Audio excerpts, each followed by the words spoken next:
welcome to another episode from On the Blog, From My Perspective, Taking Theory to Practice. I'm your host, Veronica Green, and I am an early childhood consultant, and I support my fellow ECEs with professional development and resources that help you simplify your planning, understand behaviors, and build trusting relationships. And I do this all through the magic of loose parts play.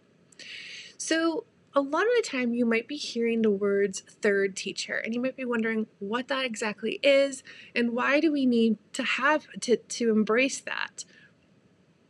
Our spaces communicate nonverbal messages to the children, families, and even ourselves. And these messages elicit emotions, actions, and beliefs.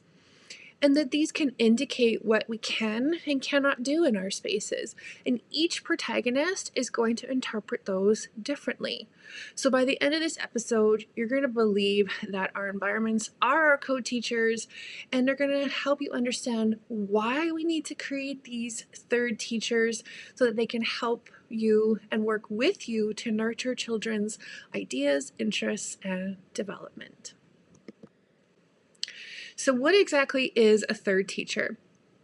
This term comes from the Reggio Emilia approach, and they believe that there are three different teachers. So this approach is a way of thinking. It impacts everything that you do. So the three teachers they believe are the child, us, the educators, the ECEs, and the environment. So they see environments as that they're lived in. It's a lived-in environment. And I really wanted to share this quote with you that comes from the book Working the Reggio Way by Julianne Room, and I have the book linked below as well. So in the book she quotes, "The way a physical space is dressed up, lived in, defined and redefined over time. The nuances, memories, and suggestions of the spaces we create for children." So this is how they define the third teacher. So there's so much that goes into it. It's a lived environment. It's going to be constantly evolving. It reflects the children, the families, our beliefs, our actions, all of that. So this, you may have seen this quote before, but it comes from Loris Malaguzzi. And it's just a beautiful quote. It has been said that the environment should act as a kind of aquarium which reflects the ideas, ethics, attitudes, and cultures of the people who live in it. This is what we are working toward. So the third teacher goes way beyond just the physical materials and the shelves and the mirrors and all of that as well. So why should we have this kind of mindset about our environments? So it allows us to create a cohesive space that reflects our images of the protagonists, of the child, the family, and ourselves of the educator. Those are the three protagonists. So when we have that kind of mindset and we have those images created and we know what they are, we're able to reflect them into our environments to be able to represent the different kinds of people that are in there, the different cultures, the beliefs, the actions that we want people to take. It also allows us to have a more holistic view of everyday life in our program. It's a lived environment. It's going to be constantly evolving and changing. As new people come in, as people leave, it's going to affect that. So by having this mindset and making sure that we have our images of the protagonists reflected in it, and it just allows us to be able to have that holistic view, and it impacts the way we communicate and interact and kinds of materials that we bring in. So lastly, I just wanted to share we can experience how the environment affects play, interactions, and conversations, and then also vice versa, how conversations, play, and interactions can affect the third teacher.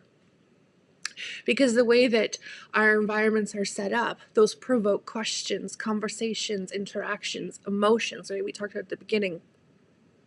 That is, the environment elicits that onto us, and then our own interactions elicit that into the environment as well. So it's this reciprocal interaction. So I just wanted to remind you of this video that is there if you're new to the Reggio Emilia approach and you're really not too sure what it is, or you want to go back and make sure you have strong images created of the child and the family and the educator. I encourage you to watch the video that I linked below, getting started with the Reggio Emilia approach, and it's going to give you a strong foundation in what this approach is, the way of thinking, the values and principles, and there's some time to be able to reflect as well to create those strong images. So make sure you check out that video because it'll just give you a strong foundation before you go and make any changes to your space. This is what's needed first. So what do we need in our third teacher to have a curiosity-driven space? And I like to use the framework of the 6 C's. Now I'm just going to briefly mention them here. So there is communicate, and we've kind of talked about that the environment can elicit different kind of communications, different conversations and actions. Another one is calm. What kind of space do you want to create? What kind of early learning environment do you want to have for children to be in, for children, for yourself? Connection. Do the children feel connected in the space? How is that reflected in it? Choice. This can come from the kinds of materials that you bring in there. Is there enough choice? Is there enough of the kinds of materials that you would like? Challenge. Challenge is important. We want to elicit that our space elicits that we believe that they're capable. So are we challenging children enough in their thoughts and ideas and skills with the way that it's set up, the materials that we provide, our own mindsets? Are we saying yes, or are we saying no too often? And of course, the last one is we want to make sure that there's lots of curiosity in our space. In the previous 2 videos, we've talked about what curiosity is and how intelligent materials can drive curiosity. So if you haven't checked out those videos, those will help go along with this. I've linked them below as well.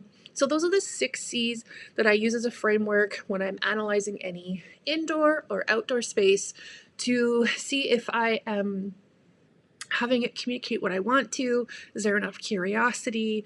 And it just helps give me a framework into my reflective practice. So with that said, I want to invite you to save the date. I'm going to be hosting a live workshop called Curiosity-Driven Spaces. It's going to be on August 29th, and registration will open on August 19th, so you can check your inbox if you're on my email list, or you can just watch on social media as well. And we're going to dive really deep into those 6 C's, that framework, and it's going to be a wonderful time to just get lots of inspiration, have a framework to help you analyze your indoor and outdoor spaces, and you'll be able to ask questions and connect with your fellow educators. So I really hope that you enjoyed today's episode, and make sure you check out the other 2 as well that I've linked below on what curiosity is and intelligent materials. And I hope that you take some time to reflect on those 6 C's and see how they're interacting into your environment and what your images of the children are and the families and the educators, and just spend some time reflecting on your practice and writing it down in a journal, and feel free to share it in the comments below. And I'll see you next time.